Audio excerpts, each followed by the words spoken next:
There you go. Um, please put your questions during the presentation into the chat. I will take chat questions first after Melissa's finished with her presentation, and then we can go to live questions after that.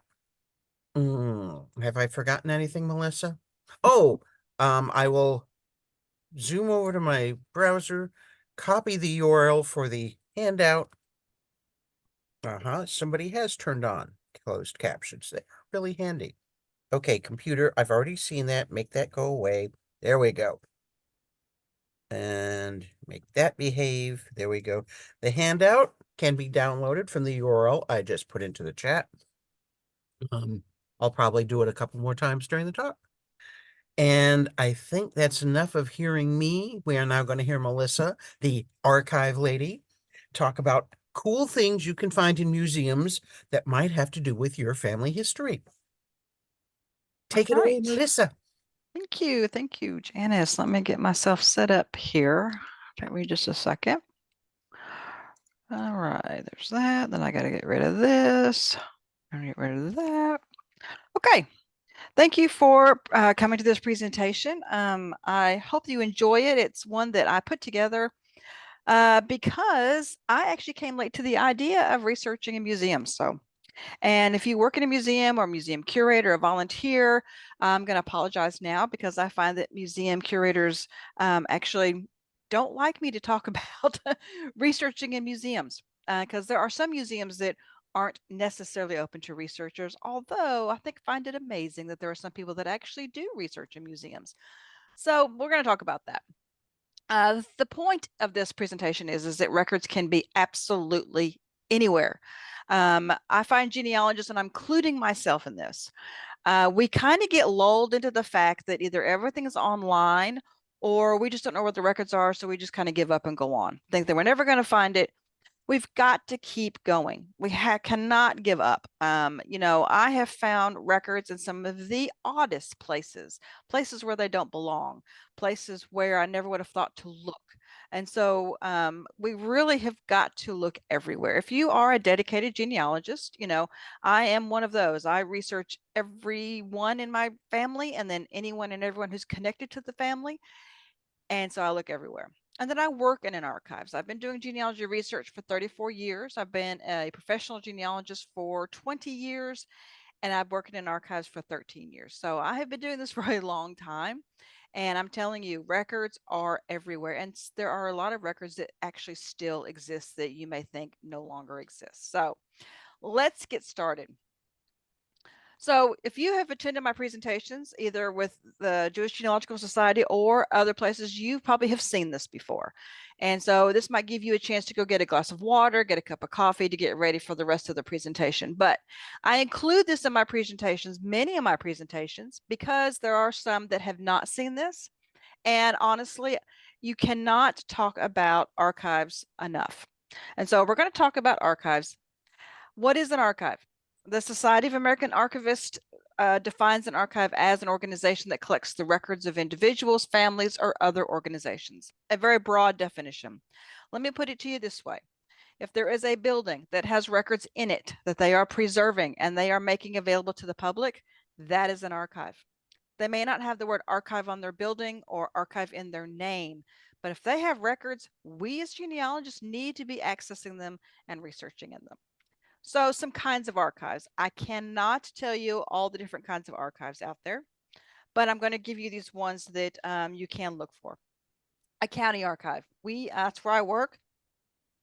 I work in the Houston County, Tennessee Archives and Museum. We actually have a museum aspect as of a few years ago. And not all counties have a county archive. In the state of Tennessee, we have 95 counties, and of those 95 counties, we have about 77 of them have county archives. The state of Tennessee is very active in trying to establish a county archive in every county. We're working towards that. So where you are researching, there may not be a county archive. However, these records have got to go somewhere, so we need to look for the records. So county archives, first and foremost, normally manage the local county government records. And yes, you can find your ancestors in local county government records. Many of these archives actually accept donations and preserve historical and genealogical records, but not all of them. So you may not find them in all of them. State archives, they collect and preserve the state government records.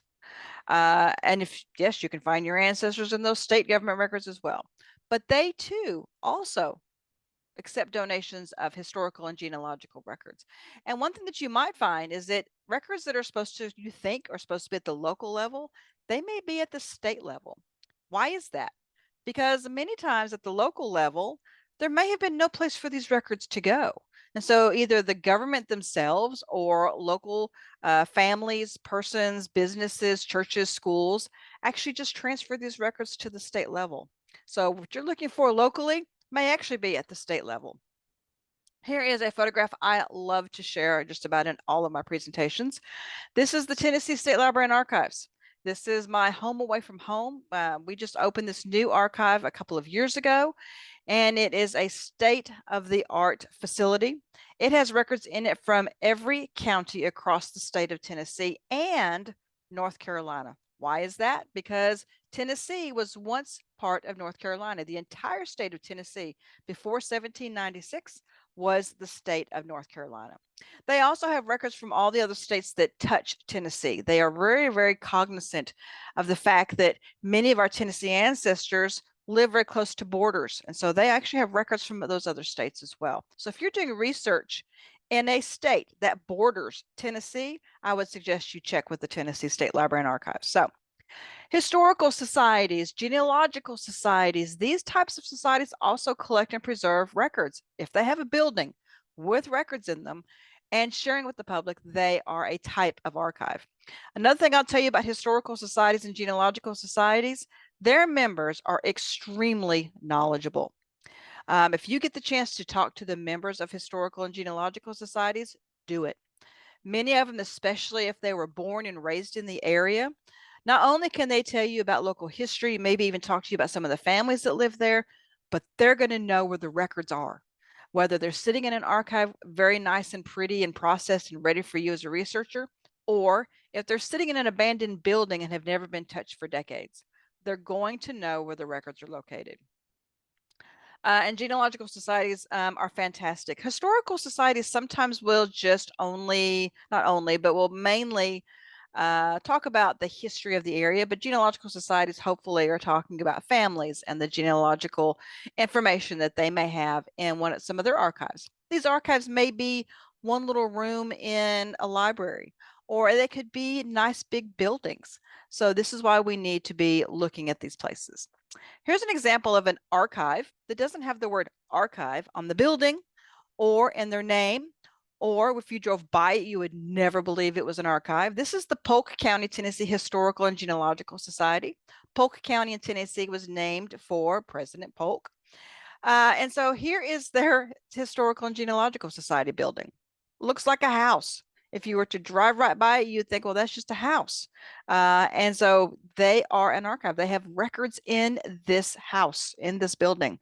And so this is why we've got to really open up our minds and think about where the records are located. Public libraries, they may have records in them genealogical related.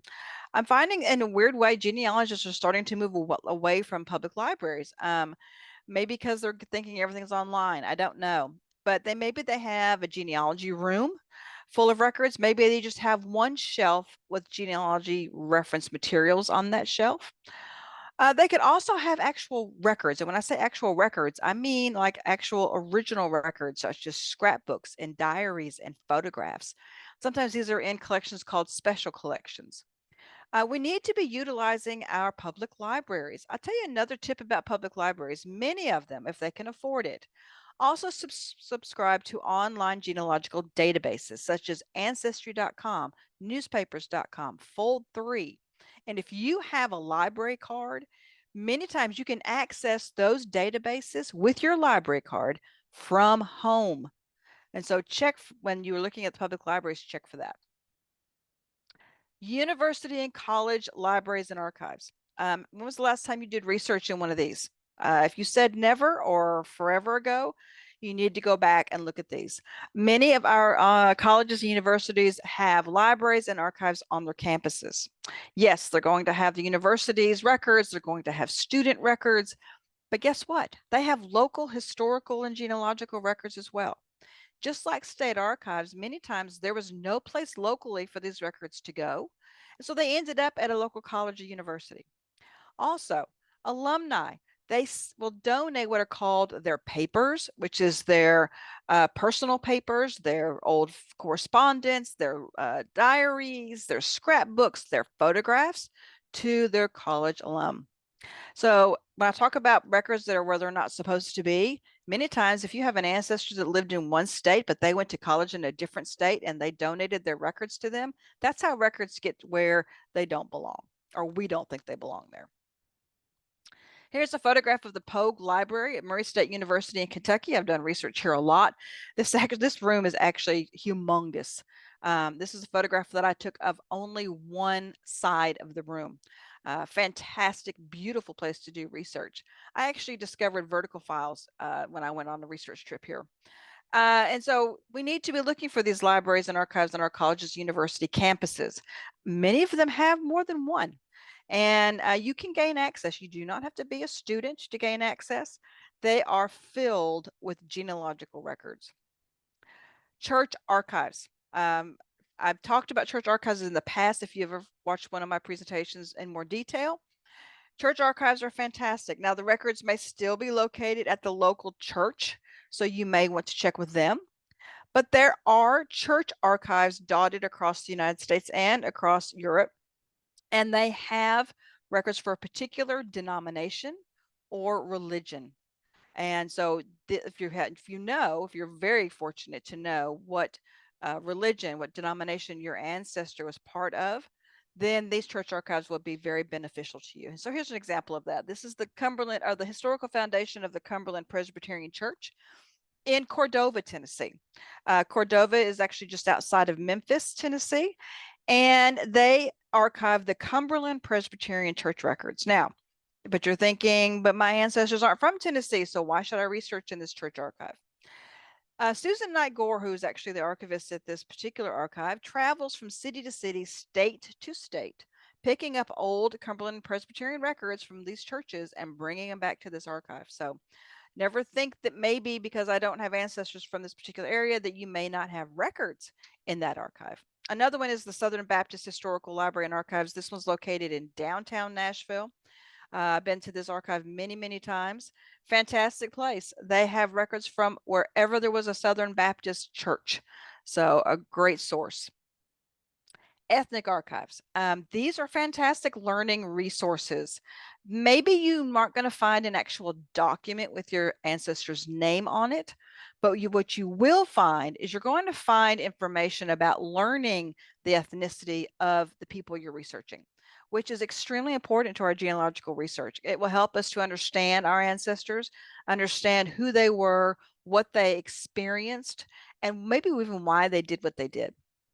So an example of that, this is the Smithsonian National Museum of the American Indian Archive Center in Washington, D.C. I love this unique building.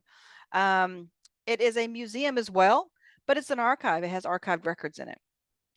And the National Museum of African American History and Culture, also in Washington, D.C. This is what I consider one of our newest ethnic museums and archives. They have fantastic exhibits and displays, but they've got records in this building.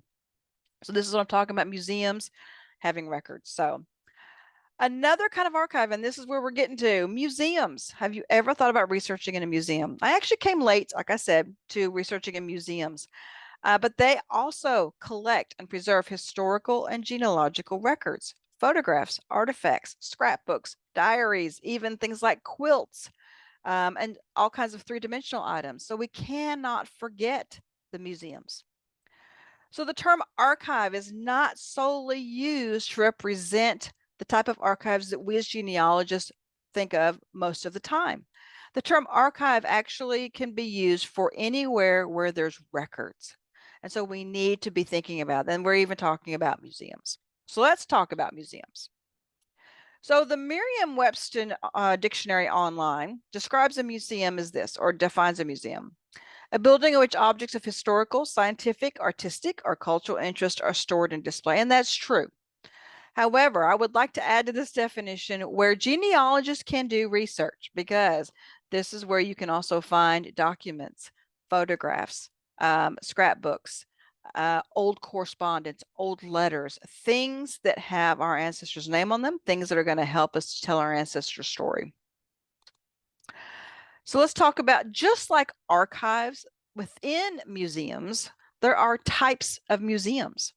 And so we should be aware of that, especially when we're going to look for these places. So local museums, these could be honestly any kind of a museum that the local community has put together. They are going to collect and display historical and genealogical documents, photographs, and even artifacts. They concentrate on that particular local area. I have actually seen local museums located in people's homes. So that's what I'm telling you about looking for the records. They are literally going to be anywhere. This is a photograph actually from the museum where I work. We've actually moved our museum into a different room in the basement of our courthouse. But we have exhibits and display. This is our courthouse exhibit. It's a permanent exhibit, meaning it stays open all the time. It's always on display. And we've had 3 courthouses in our history. The one that our archives and museum is in today is the 3rd one. And so we have this permanent display showing the different kinds of courthouses that we've had. And just like other archives I just talked about, there are state museums, and these are usually located at the state level, normally in the capital city of the state, but they are going to collect historical and genealogical items, photographs, even documents that pertains to the entire state that they represent. And so this is going to help you to understand where your ancestors lived. Each state in the United States is very unique. It has its own history, and the people that lived there experienced particular things that are only they experienced in that state. So this is why we need to do this kind of research. Here's the Illinois State Museum. I love this photograph, the black and white, very, very striking. But this is the Illinois State Museum. I love to look at museums. Why do I look at the museums? Because I look at them through genealogist eyes. I look at the documents. I look at the artifacts. I look at the photographs, and I think to myself, yep, there's more in these back rooms where you can't see them. So we're going to talk about that in a minute. Regional, just like archives, there are regional museums. They're going to collect the same types of records as other museums, but these are going to help to tell the story of a particular region and the people that lived in that region. And so one of the examples is this. This is the Museum of the Appalachia in Clinton, Tennessee. I love this photograph. Look at all that stuff hanging on the walls. And this is a fantastic museum to walk through, first of all. But if you are researching your farming ancestors, look at all the farming implements that are hanging on the walls. You know, we can learn a lot about how our ancestors lived by looking at these kinds of things. And so maybe you have a document that mentions a farming implement or something having to do with the horses that they had to deal with. And you're wondering, well, what does that look like? What can I go and research on that? Well, these museums can help you with that. Again, I'm one of those that researches all of my ancestors and everything about my ancestors. So yeah, I would actually research about something that was mentioned in a diary about a horse. Maybe they had trouble putting the harness on the horse. Well, what is a harness? I can go look at one. So great things, these types of museums. And we also have ethnic museums. Just like ethnic archives, we have ethnic museums. They concentrate on a specific race or ethnicity of people, and they collect records having to do with that particular race or ethnicity. And here is this one. I showed you the outside of the building. Here is an inside picture of the display. This is the National Museum of African American History in Washington, D.C. I absolutely love the inside. I've not had the privilege to go to this particular museum yet, but I have seen photographs come out of the inside, and it's just absolutely amazing. I cannot wait to go see this. So looking at these exhibits and displays really gets you hungry about wanting to learn about your ancestors and how they lived and where they lived and the records they may have produced. So it's like I say, there's an archives for everything. There's actually a museum for everything and everyone. So where do I start as a genealogist? If I want to start researching in museums, where do I start? Well, what we do when we start with genealogy, we have to start at the local level. That's usually our first step. Start where your ancestors lived, the city they lived in, the county they lived in. If the city is large enough, they may have one, two, three different museums, or maybe a county archive, a historical society with an archive, and a museum. Find all of those places that may have records and take note of them. So remember me telling you that the state of Tennessee had 95 counties. And this is actually from the Archives Development page on the Tennessee State Library and Archives website. If you have Tennessee ancestors, you can go to this page, click on any of these counties, and get a ton of information about their archives. And so you need to start locally. You need to start at the city level, the county level, looking for these museums. Then you need to document them. Either if you find them online,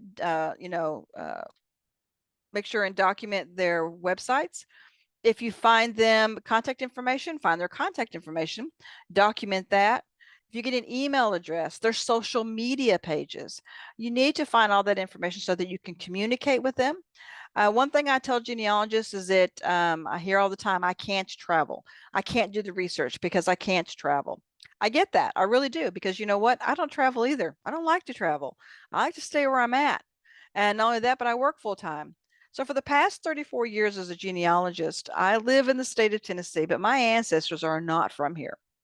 My ancestors are from West Virginia, Virginia. My parents grew up in Ohio, a lot of deep roots in Ohio, Maryland. So all points north is where my ancestors are from. And for 34 years, I have been doing what I call distance research, and I have been extremely successful at it.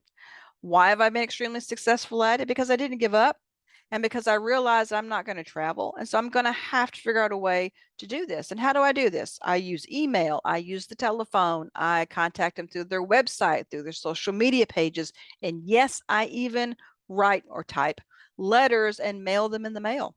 I have done this for 34 years and I've been very successful. Are there some records I'm actually going to have to go look at? Yes, but really not as many as you think, because the more technology comes into play, the more archives and museums get on board with technology, the more I'm able to access either online or to get them to send it to me electronically. So just because you can't travel, I don't want to hear that you can't do your research. Important no matter who you're working with, whether it's an archives, a genealogical society, or a museum, you need to communicate with them. You need to communicate them very specifically. Just like Janice mentioned, don't ask for everything for one surname because it's going to fall on deaf ears. You're not going to get a response. You need to be specific. So when it comes to museums, you need to talk to the museum curators, the volunteers that maybe work there, or whomever is there that answers researchers' questions. You need to talk to them about what records they have, what do they have in their museum, and also what's open for public research. And we're going to delve a little bit more into that in a minute. Again, locate and bookmark their websites, their social media pages. Why social media pages? Well, because many of our archives and museums these days are actually very active on social media. They used to not be. Many of them actually had policies within their archives, within their governing bodies that precluded them from using social media. I can remember, and it was probably back, I want to say 2015, and that seems very recent to me, but 2015. I attended a conference. It was the Society of Tennessee Archivists Conference. And I had started, when we started our archives, I immediately started a Facebook page. I didn't know any better, and our county didn't have any policies against it. So I started a Facebook page. Well, I had a couple of gentlemen. One was from the Metro Nashville Archives, and one was from the Tennessee State Library and Archives, come to me and say, how did you get permission to start a Facebook page? And I said, oh, I needed permission. I just started it. And so they had policies in place through their governing body that would not allow them. Well, it wasn't too long after that, they started their own Facebook pages. And so social media pages, our archives, our museums, our historical and genealogical societies, they have a social media presence. What do they do on those social media pages? They share what they have in their buildings. So this is why we need to follow their social media pages. Here is one. This is the Illinois Railroad Museum Facebook page. I'm telling you, any archive you can think about, any museum, they probably have a Facebook page. And so you can go there. What are they posting on there? Well, they're posting what records they have. They're posting newly donated records they just received. They're posting newly processed records that are ready for researchers. So this is why you need to follow their social media pages. Local museums. You need to contact that local museum. Ask them about their archived records, especially the ones that are not on display currently. Now, many of our museums will have what are called permanent displays and exhibits, and then they'll have the ones that are temporary. I already mentioned that the permanent displays and exhibits that are pretty much there all the time. But then they have what are called revolving or temporary exhibits and displays. These are ones that they set out for a particular period of time, and then they will put those away and bring out something else. And so they will post these on their social media pages, on their websites. They will announce them as a big to do. And so we need to pay attention to that. And so you need to talk to these museums. I always encourage genealogists to communicate with all types of archives, but museums, I would really encourage you to communicate and develop a relationship with them, because I will tell you, and we're going to get to this, it's a little more difficult to gain access to their stored records, but it's not impossible. See if they have social media presence. We just talked about that. Here's another example. This is the National World War II Museum on Twitter. And now I'm always going to call it Twitter. I'm sorry. I know it's X or whatever they call it, but it's Twitter to me. And if you're not on Twitter, I get that. If you're not on some of these social media pages, I get that. But they have a presence. They are out there. They want people to know about them, because museums are a tad different, maybe, from other archives. They really want you to visit them. Now, other archives want you to visit as well, but museums are particularly interested because they want you to come and they want you to see what they have. Many of them generate their income, their revenue, by charging a fee to enter the museum. And so they need that fee to keep going. So they really are going to put things out on their social media pages to entice you to come. Well, you may not get to go, you may not be able to go, but what can you do? You can see what they're posting. Are they posting new records that they've gotten? Have they just put out a new exhibit that would be of interest to you that might help to tell part of your ancestor story? Go to their websites. They have, lots of our museums have websites now. They may have information there. They may have catalogs of their records. They may have indexes, finding aids. But what they also might have, and we're going to talk about this a little more in detail, is they may have what are called online exhibits or displays. Many of our museums have gotten smart to the idea of having online exhibits and displays. What is that?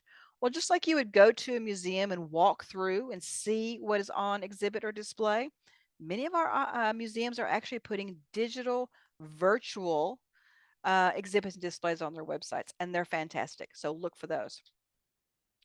Here's the Museum in Appalachian website. They have a robust website if you have ancestors from this particular area. Again, remember, this is a regional type archive or museum, and it encompasses more than one state, more than one city. They have exhibits, memberships, all kinds of wonderful things to look at on their website. Plan a visit. I would encourage you with any archive to plan a visit. Ask for a tour of the facility. Now, don't show up on their doorstep and say, I'm here for a tour of the facility. You're not going to get one. So you need to talk to them by email, telephone, however you need to talk to them. Talk to them and set up an appointment to get a tour of the facility. Now, this is not just going there like a regular museum visit and looking at their exhibits and displays. I'm talking about getting the behind the scenes tour of a facility. And I do this with all kinds of archives and all kinds of museums. Why do I do this as a genealogist? Because if I can get a tour of their back rooms, of their records storage areas, I can look at the boxes, read the labels, and also get a really good idea of what kind of records they may have. So state museums. If the local museum, local historical society, county archive, whatever, does not have the records you're looking for, next step is always the state level. And most of our states have a state museum. It is separate from their state archives most of the time. I think there's a few states that have their state archives and museums are all in one thing. But state museums, fantastic. This is actually a photograph from the Kentucky Historical Society, which is also a museum. Again, there's not the word museum in their name, but they have a museum, and this is a picture from it. Go to their website and dig. Just like archivists, and I can say this because I am one, archivists, museum curators, they just don't make it easy for you to find things on their website. A lot of times it's because they have so much that they have packed into that website that they can't put it all on the landing page or the front page. So you're going to have to dig. You're going to have to click on everything because you may find something on there that you didn't know was there because it's not that easily found. And so you need to get on their websites, spend some time there, and click everything. I have been known to sit on a website and click every single link I could find on the website, and it's been very beneficial. Again, the social media presence, and then plan your visit. I would encourage you to visit these museums as much as you can. If you're having to go, if you're like me, I live in a rural area, and a lot of times I have to go to Nashville, which is the largest city close to me, which is an hour and a half due east of me. Um, I will plan a visit to a museum while there. If I have to go to a doctor's appointment or if I have to go do something else, I'll plan a visit. And when I plan a visit, I call them ahead of time, well ahead of time, not the day before, not the day of, but usually it's a week or two out, and even as much farther out that I can do that. And then plan an appointment, make an appointment, talk to a person there and make an appointment. Let them know that you would like to come and tour the facility. You want to even visit. If you're not up for an entire tour, just tell them, I'm coming for a visit. I am actually researching my family history. Don't give them the 3 hour story. Just tell them, I'm actually looking to learn about my ancestors who lived in the area. Can I meet with someone?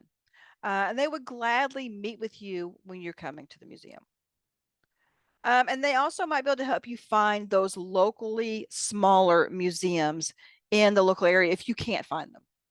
So many times our state museums can help you find all the little local museums that you can't find because honestly, some of those local museums don't have an online presence. Again, I have seen small museums inside people's homes, and they're not going to put that out there on a social media page or on a website. But many of these state museums and larger museums will know where the smaller or local museums are located. So regional museums, a great resource for us as genealogists. If you're trying to understand the terrain, the land, or the customs, or how your ancestors lived in a particular region, these regional museums can actually answer those questions for you and help you to understand your ancestors, give you more for your ancestors' story in that way. So you want to check the museum's website and dig through that. I love this photograph. This is a museum of the Appalachia. This is their banjo wall.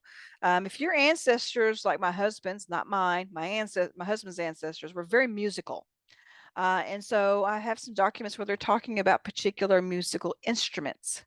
And so if you want to do that, look for museums or archives for musical instruments. And so this is an exhibit that they have. This is their banjo wall. I love it.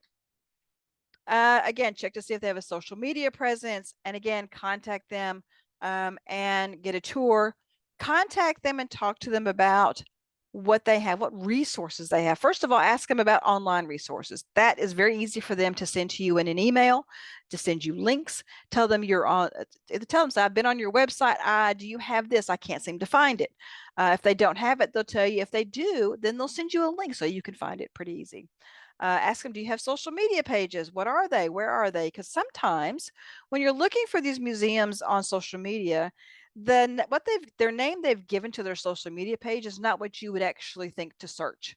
So sometimes you have to ask them, hey, what is your social media page's name? Or they may have links on their website. And then again, plan that visit. Do that even for regional ones. And then ethnic museums are exactly the same. They're going to actually be places where you can learn about your ancestors' ethnicity, their heritage. They usually concentrate more on the history of that particular race of people and their unique history. And again, what they've experienced, because all ethnicities have experienced things differently. And so hopefully these museums are documenting that. Here's an example of that. This is a museum of the Cherokee Indian in Cherokee, North Carolina. A great place to learn about the Cherokee Indian. These ethnic museums are going to help you to learn about an ethnic background of your ancestor, whether that's African American, Jewish, Irish, American Indian, and it's something we should be learning. I know as genealogists that we're constantly looking for our ancestors' names on documents. The name. We need to understand them as people and their families as a collective people, their ethnicity, because our ethnic groups have actually been through a lot of different things in their history, and we should understand that and learn from that. These types of museums may not be in the area where your ancestors actually lived. We really have got to think about that when it comes to museums and archives. The records for our ancestors may not be where we think they should be. Now, I know that sounds very difficult. How am I supposed to find these records if they're not where they're supposed to be? Well, one thing we have to overcome is genealogists. And that's why we use online catalogs, online search engines, which are not foolproof, but we use them. And this is why we do our due diligence, contacting every archive we can find, every museum we can find, looking under every rock. Because I have found more records for my ancestors in places, honestly, where they don't belong than where they do belong. And so I have learned very quickly that I've got to search everywhere. Again, check the museum's websites and find out what kind of records that they do actually allow for researchers. And again, social media pages. A lot of times these museums have digitized records, digitized photographs, digitized even artifacts, and put them on their websites and then again shared them on their social media pages. And you need to get tours again, like I talked about. So museums, I like to say they have a front room and a back room, just like we have in our homes, a front room, back room. And so the front room to me is where the exhibits and the displays are, where they normally let patrons in to come in and to walk around and enjoy these exhibits and displays. And so that's what I call the front room. And actually, as genealogists, you can really get a lot out of the front room. Here is a wonderful picture that I took at one of my favorite museums, actually, the Williamson County, Tennessee Archives and Museum. When you go into the museum aspect of their facility, they have everything set up in what I call vignettes. And it may be different eras, different decades, or periods of time. And they show you examples of that. And so this is one of my favorite pictures. They actually have, if you're into militaria, they actually have a whole room of militaria at this archive and museum, which includes uniforms, weaponry, all kinds of stuff having to do with militaria throughout history. So what does the back room look like? What is it about the back room that we as genealogists should know about? The back rooms of museums honestly look similar to just about any other archive out there. And this is where they're going to have those shelves full of boxes, full of records. They're going to have documents. They're going to have photographs. They're going to have the artifacts, obviously, because we think of museums, we think about three-dimensional artifacts on display or exhibit. And they're going to have all of the typical historical and genealogical records that we find in any other archive. And they're not going to be in plain sight. This is why I tell you to go and ask for a tour of the facility. So here is some behind the scenes looks of the archives where I work. These were taken a while back. We no longer have these boxes in the aisleway. I was taking the picture for this particular presentations, I think a couple of years ago. This is our records vault. We are actually in the basement of our county courthouse, and our courthouse was built in 1955, and it was built with this fantastic records vault. I love this records vault because it is very secure and it is very tight. About 5 years ago, we had a slight flooding problem, and some water came down into the basement of our courthouse, and it was on a weekend, so I was so worried about water getting into this vault. And it has a great big huge vault door, just like you would see like in a bank. And as I got there Monday morning, I opened the door, and yes, there had been water in the hallway, but when I opened the door, you could actually see the water line. The water had come underneath the door only halfway. There was something that is in that door that kept the water from coming in all the way. So I love my vault. But as you can see in these photographs, there are boxes of records. And on the top left photograph there are ledger books, there are docket books, court records. Museums look similarly the same way. Now, museums can be a little bit different in that they have a lot more artifacts, normally three-dimensional objects, and so they store those a bit differently. But they have boxes of records just like any other archives does. So what kinds of records can we find at a museum? Well, if you've been to museums and you've gone through and looked at their exhibits and displays, you've probably seen a lot of these records, but you need to realize that what you're seeing on display and exhibit, there's probably much more in the back rooms. So they have photographs on display. Most museums have photographs. That's one of those staples that we as archivists, museum curators like to collect because it gives us a snapshot of history, a history of the local area, a history of the people that we're trying to document. Um, and so photographs are extremely important. And they have them, just like any other archives, they have them. Oh, wait a minute, there we go. And so this is actually an example from the United States Holocaust Memorial Museum in Washington, D.C. This is an exhibit that they had with some photographs. These are just snapshots. So you're going to find snapshots. You're going to find portraits. You're going to find landscape photographs. You're going to find photographs of homes, buildings, schools, businesses, people, all the same kind of photographs that you find in a regular archive. They're fantastic visual exhibits. That's why a lot of our museums will use them because they're visual. They're great for people. When people come into their museums, they want to see something like that. So they usually will put in photographs in most of their exhibits and displays that will draw visitors. Now, what else do they do with these photographs? They put them on their website or they share them on their social media pages. So that's another reason why to follow those areas. They cannot exhibit and display all of their photographs. Now, maybe not even all of the photographs for the particular subject that they have an exhibit or a display for. So what does that mean? The remainder of those photographs are going to be in boxes in those back rooms. So if you are at a museum and you see an exhibit or a display with photographs that you may think you might find your ancestor in, and you don't see them on the ones that are on exhibit or display, talk to the museum. Say, do you have any more photographs other than what you have on display? I would love to see those because I guarantee you they probably have more because you can't fit everything sometimes in a display case. Correspondence, letters, postcards, greeting cards, all kinds of different correspondence may be put on display at a museum. Museums routinely will put out old letters or postcards or other forms of correspondence in their displays and exhibits, whether that is a whole exhibit or display on those particular letters, or if there is a letter or a postcard associated with another exhibit or display. Here is a great example of that. This is the National Postal Museum at the Smithsonian Institute.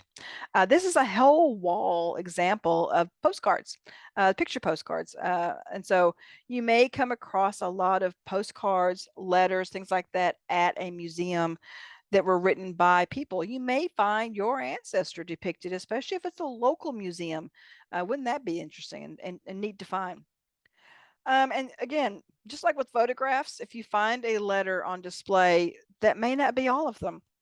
There may be more in boxes that you can access. Again, when I'm talking about these records, I'm talking about records that most of the time, if not always, have been donated to the museum, either by the family, by an organization, by a business. Now, I will also say that museums actually purchase collections or purchase materials. They actually scour those online auctions. They go to local auctions. If there's something of interest to their museum, they will actually purchase items. And so actually archives do that as well. I'm actually the Tennessee State Library and Archives, I'm actually on their Friends board. And one of the things that we do is that we look for collection of records that are being auctioned off or being put up for sale. And if they're of interest to the State Archives and Museum or the State Archives and Library, we will actually purchase. We just recently purchased a collection, approved a purchase of a collection. So they do purchase collections, but a lot of times they're just donated. Diaries, journals, and autograph books. These are fantastic things to find in any archive, but they also can be located in a museum. You may be able to find your ancestors' diary or journal. But if you can't find your ancestors' diary or journal, one thing I would encourage you to do is to read the neighbors' diaries and journals in an archive, at historical society, and even at a museum. And why is that? Because many times your ancestors' neighbor, or even if they didn't even know who they were, they may write about your ancestor. They may mention your ancestor. They may include a clipping out of a newspaper in their diary mentioning your ancestor. So I always encourage genealogists to read the neighbors' diaries and journals. And so museums also collect these types of items, especially if they have significant historical value and genealogical value that will add to their collections and to their exhibits and displays. And so these types of records actually help to tell the story of our local individuals' lives.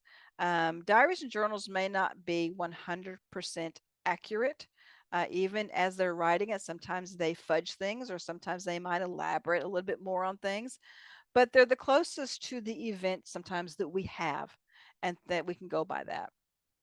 Here's an example of one. This is the Holocaust Center for Humanity. This is a museum, and this is the Diary of Anne Frank on display. It's the actual diary that she wrote. And many times these diaries can be extremely poignant. They can be extremely hard to read. Even if you have some of your own family diaries that are difficult, if they went through difficult periods of time in our history. Don't shy away from those, because if you shy away from those, if you do not document them, if you don't transcribe them, if you don't share them, then they're going to be lost to history. And the history, the experiences that are contained in them, are important not only to you and your family, but to those of us out there that are also researching these particular periods of time and the things that our ancestors experienced at the same time. So if there's one diary on display, maybe there's another one. They can't, if someone has written, let's say 20 diaries in their lifetime, and they put on display one of those diaries, there could be 20 more in that back room sitting in a box. And so this is why we need to talk to those museum curators.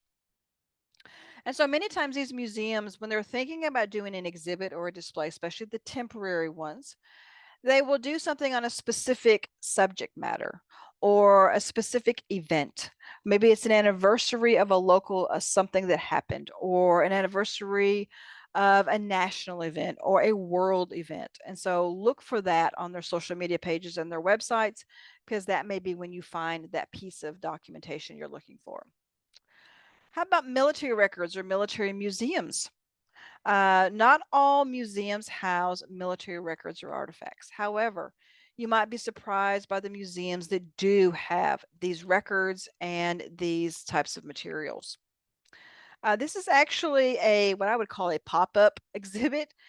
We actually had a military type of event here locally where I live, and I was asked as our archivist to bring items from our archives that was military related. And so this is some of the things that we brought and we put on display at a particular event. It was only put on display for that event, and then it was taken back to the archives. So many times this happens as well. Archives and museums are called upon to bring items to an event like this that may be a one-day event, a special event. And so if you see something like that, if you live in the area, go check it out. But many of our archives actually do this type of pop-up exhibits as well. And so when we display these military items, it's very popular for those museums to have permanent displays like I talked about, but they also have those temporary ones. And if you know of these permanent displays, pay attention to them. Look and see what's actually in those permanent displays. And maybe there's some other records that you can find pertaining to your ancestor. And so here is the Vietnam War exhibit at the Chenault Aviation and Military Museum in Monroe, Louisiana. There is a lot in this particular exhibit. This is their Vietnam exhibit from 1959 to 1975. And as you can see, they have uniforms. I actually have uniforms in my collection, but I want you to pay close attention. And I should have put an arrow, but if you look in that big display case there, kind of in the middle towards the left at the top, there is a television. Many of our museums now are using video. And I'm sure, I don't know this for certain, but I'm guessing that the person in the video is probably someone who was in the Vietnam War, and he's probably telling his oral history.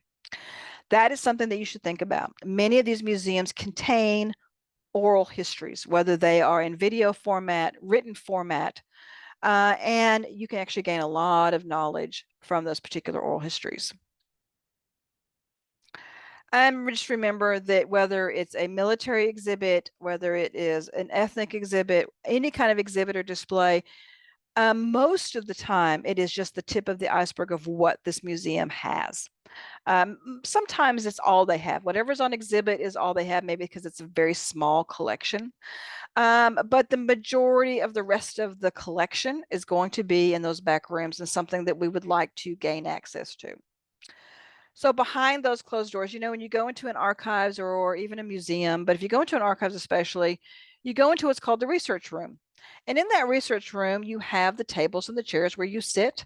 And if you look along the walls or in the room, you probably are going to have some bookshelves. And on those bookshelves, you might have some reference materials, some local histories, some published family histories, but you're not going to see all of these wonderfully archived records.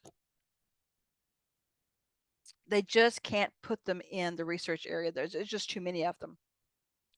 And so museums, just like any other archives, are going to store their records in behind closed doors. So this is why you need to talk to the archivist, the historical society member, the museum curator about what they have.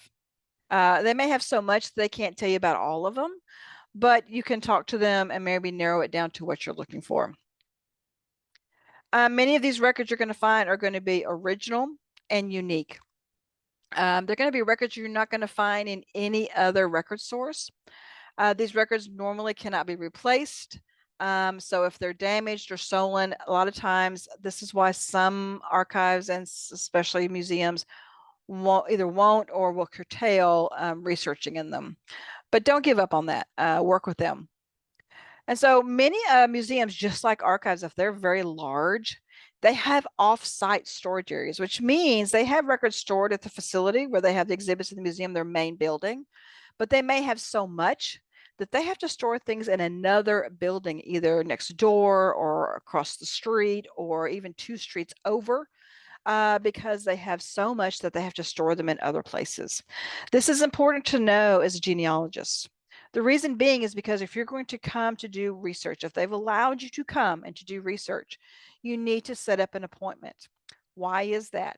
You also need to tell them what you're researching as specifically as possible, because if they have records at an offsite storage area, they have to go get them. And so if they know you're coming, then they can take the time to do that. If you just show up and you say, this is what I'm researching, I need to look at it today, you're probably not going to get to, especially if it's an off-site storage area, because they have to take the time to go find it. Another thing that helps you when you're, even if you're going to an archives, not a museum, but an archives to do research, call ahead, email ahead, let them know you're coming. Many archivists, not all of them, but many archivists will actually do some footwork for you before you get there. I do this. I guess it's my genealogy brain. I don't know. But I will actually pull records for you for the time and day that you're coming and have them ready for when you get there. Because that actually does 2 things. It helps you. You can start researching as soon as you get there. You don't have to wait on me to go get them. And also it helps me because not only am I helping you on that day, but I probably have another patron, or I'm answering the phone, or I'm answering emails. And if I have to step away to go get these records for you, that is not the best. That's why I tried to get people to call ahead, let me know you're coming. I can pull these records and you can sit down quietly and do your research.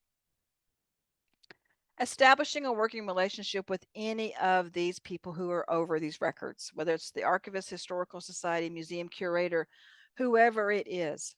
When I say a working relationship, that means you need to get a name and a contact information, either a phone number, email address of a person. I know that on many of these archives and museum websites, they have the email that says info at whatever. And those are great, use those, but try to get a specific contact email to a specific person. Talk to them, let them know that you're going to probably be using and researching in this particular facility for maybe a period of time, especially if your ancestors lived in an area for a period of time. I have a whole family that lived in Wyandotte County, Ohio for over 100 years. One, maybe two would move away during the 100 years, but for the most part, they all stayed there that long. So I developed a working relationship with those that had records in the area very early on because I knew I would be going back to them over and over and over. And so access. Now is the time we're going to talk about accessing records. And this is true for museums, but sometimes it's actually true for archives as well.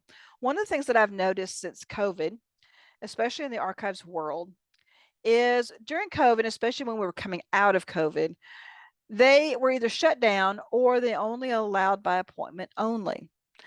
And I have found and seen that many of these archives really enjoy the by appointment only aspect, and they have continued that. And so you may really need to check with them to make sure you don't have to have an appointment.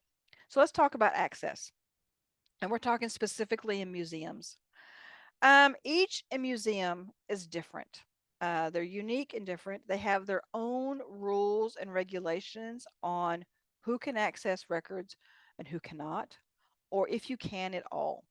If you think archivists are very protective of their records, museums curators are actually worse, I think, or about the same. Archivists can be pretty bad. So talk to the museum curators and staff, whether it's the volunteer there or the curator themselves, and just talk to them. Ask them, what are your guidelines? Do you allow researchers? If you do, what are the rules? What are the regulations? And I would really encourage you to follow those rules and regulations. Be respectful of those rules and regulations. They're there for a reason. You may not know the reason, you may not like the reason, you may not agree with the reason, but they're there for a reason. And if you don't respect those rules and guidelines, I suspect you probably will not be able to gain access to any records. And again, don't be surprised if they look at you and they say, we're sorry, but we do not allow researchers, period.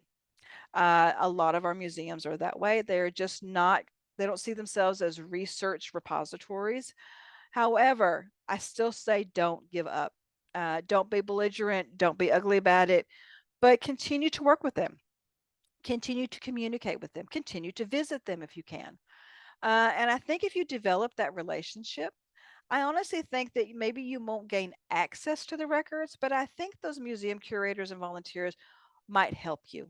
They may see something in their collections that would be of interest to you, and they may bring it out and show it to you. And so it doesn't help to continue that relationship. Talk to them about your ancestors, about your families if they lived in the area. Again, don't give them the 3-hour speech. They don't want to hear that. But talk to them about your ancestors living in the area. What did they do in the area? Did they own a farm? Did they own a business? Did they own a local mercantile? Maybe if you have records, and if you have a lot of records, especially, maybe you have business ledgers or you have original records pertaining to your ancestors, but pertaining to the local area or that might be of interest to the museum, consider donating them. I'm always an advocate for donating records, but maybe talk to them about having an exhibit or display.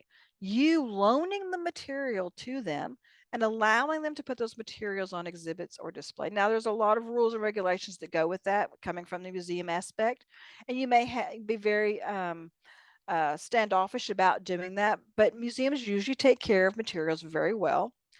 And they may want to do a little pop-up exhibit or display or put something on a temporary exhibit or display that you have.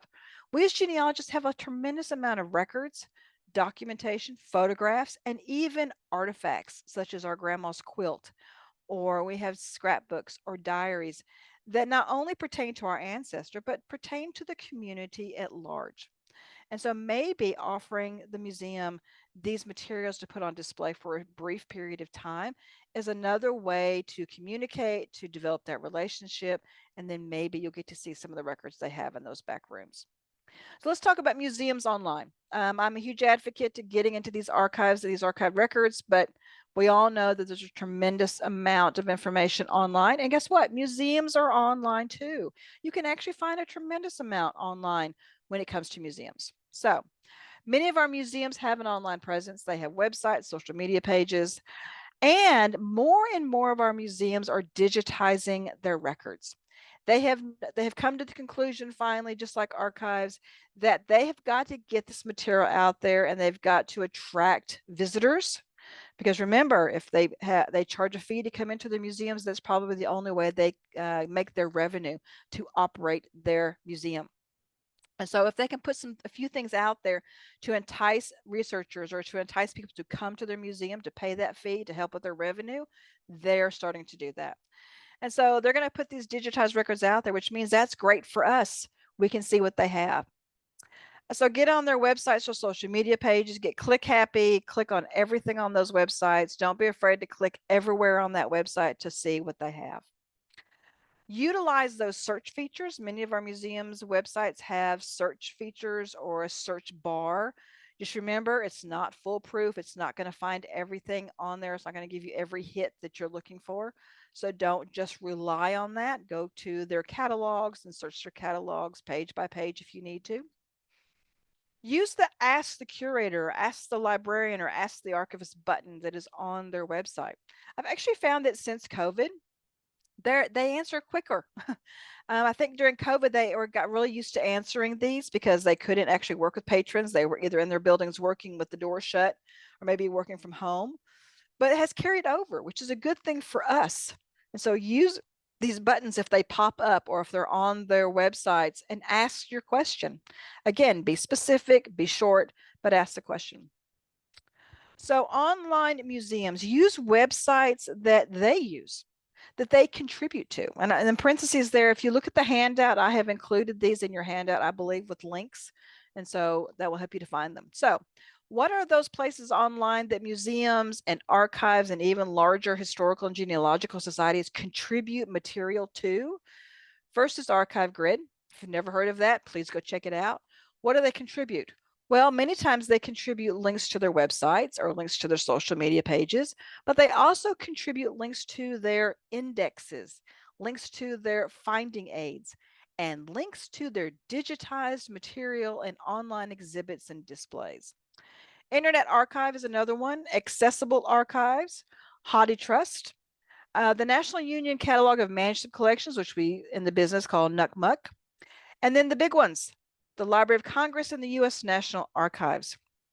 These places you need to be bookmarking and going to. Now, I'm warning you, these are very large, robust websites. There is literally millions of records there, millions of links and information there.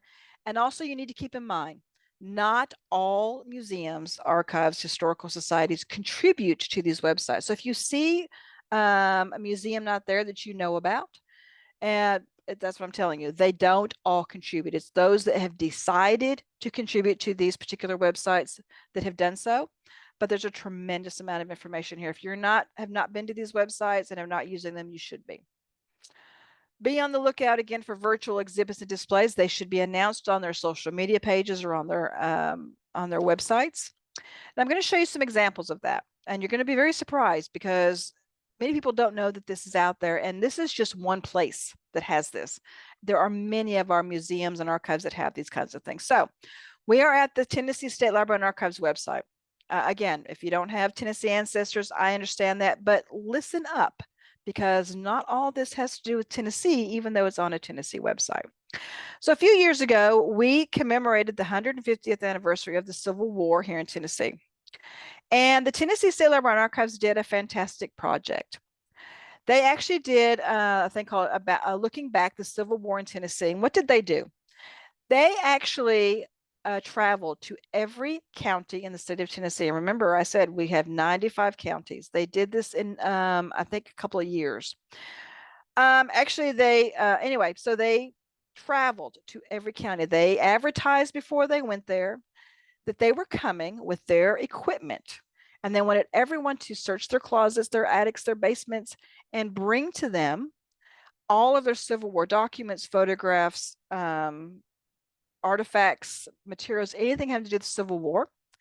And they wanted to document it. What did they do? Well, they scanned, they took photographs, they documented everything that was brought out. They did the scanning, the digitization, and then they handed it back to the person. So they didn't keep it. They just documented it digitally.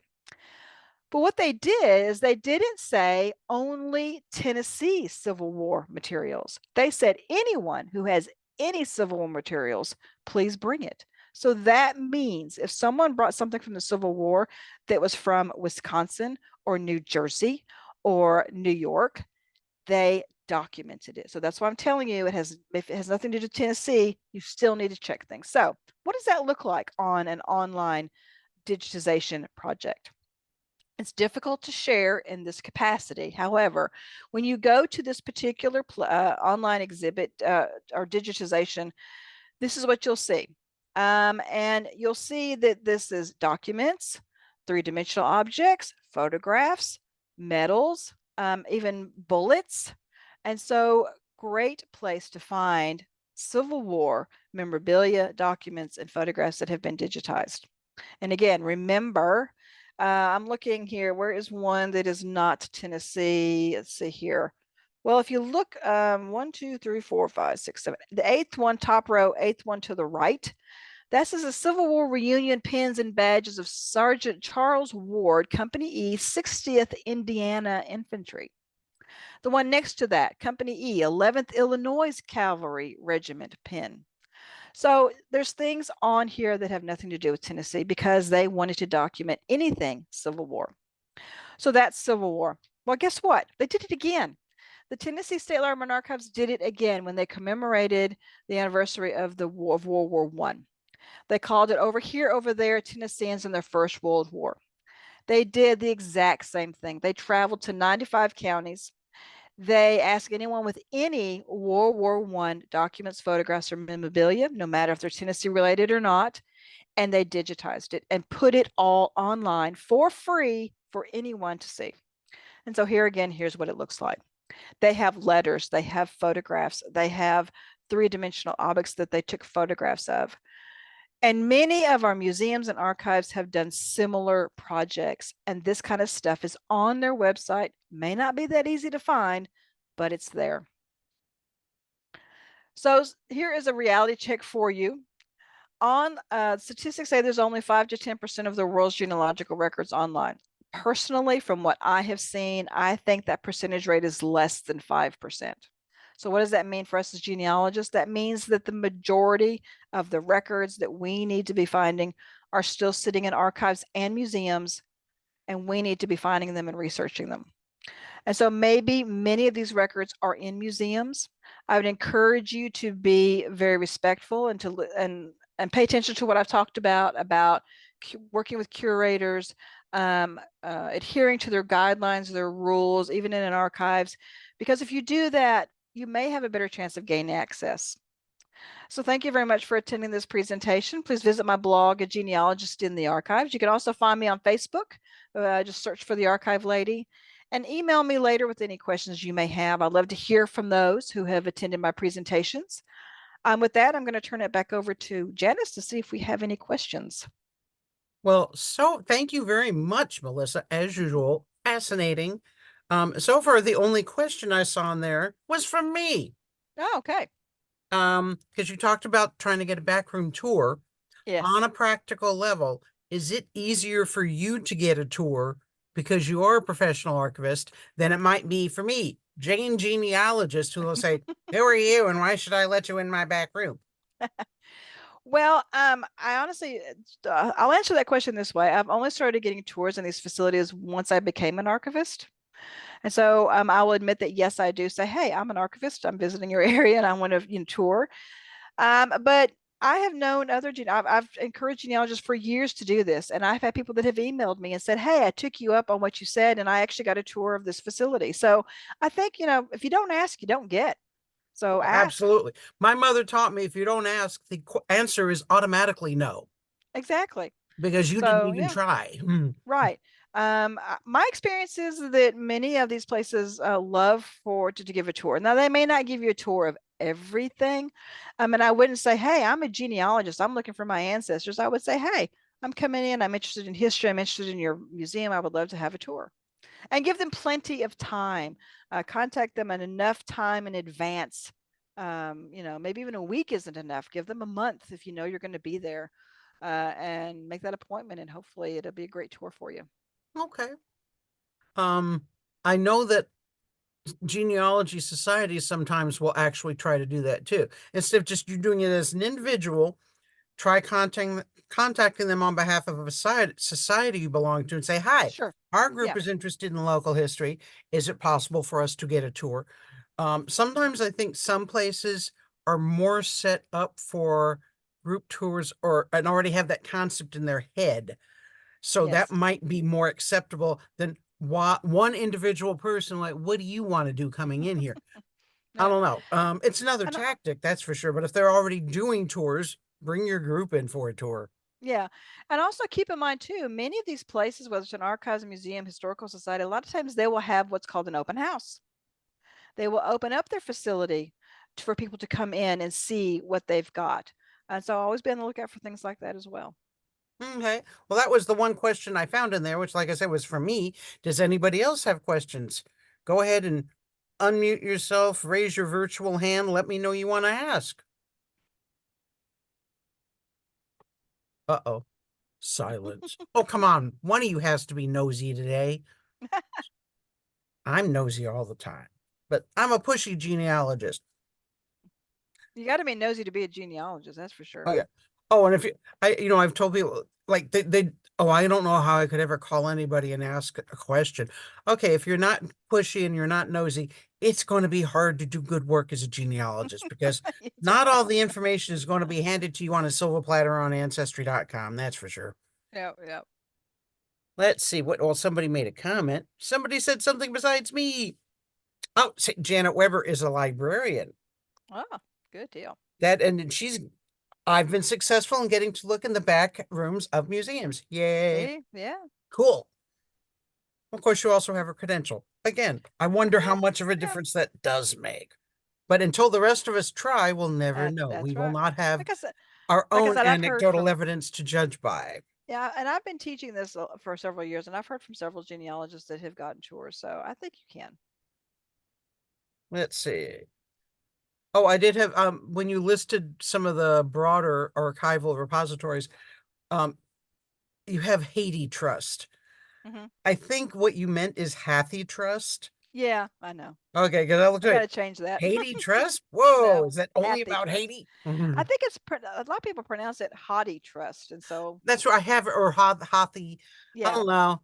I say Hathy because I tend to Americanize things because I get taken to task for pronouncing them when they're foreign languages, as they yeah, should be in the foreign language. yeah, That's right. Janet said she just says, I'm doing research on. That leaves it kind of open-ended. yes, They don't have to necessarily think, oh, you're one of those genealogists. right, Watch out for them. yeah. Well, other than that, I'm not seeing any questions. I'm not hearing any questions. Okay, Well, just I get put out the link there for, and go ahead. I just say just get out there and visit those museums if you can. If you can't, get on their websites because there's more on those websites than we think. Well, and I think post-COVID, a lot more of them have started Yes, digitizing and putting things online. Um, on a very practical level, it makes it easier for them because they're putting stuff out there for you to find yourself. But also, I know lots of places still have had trouble getting back to pre-COVID staff levels. yes, So if they can find a way to digitize things, that way you can find it yourself. There is the answer to how to spell Hathy Trust, Hathi. yes. Anyway, if they can find, like maybe volunteers are digitizing things, they can put it up there. You can find it. It means the fewer staff they still have can do the other things that they do. Yep, you're right. Oh, well, it looks like we don't have a lot of questions. So I know Melissa puts her email address on her handout. Yes. So if you have questions about this later, you can email her and say, what was that? I missed that. Or, no, I don't understand that part of your handout. Or maybe you put it Haiti Trust on the handout too. Oops. I probably did. Ah. So I'm going to let Melissa have the rest of her Sunday back in her Eastern time zone. She's already halfway through the afternoon. But thank you Goodness. again. Don't forget, this is being recorded, so we will be able to put it on our YouTube page. I'm going to try to get it up within the next week. Um, our next meeting presentation is going to be, let me see. April 21st, we're going to have Todd Knowles from LDS Family Search, who's going to be talking about, I believe, Caribbean research. Um, he obviously has access to a lot of really cool information, but he gives incredibly informative talks. And I'm lucky, I know him personally, so he comes and does a talk pretty much for me whenever I ask him. So that's what we're going to be doing next month. Still working on May because our original plans are not going to happen. Hope to see all of you back here then. We will be seeing Melissa again next year because I'm going to ask her to come back because she's awesome. So thank you all for coming. Thank you, Melissa, for giving us an informative presentation, and see y'all at a future meeting. Bye. Bye, everybody.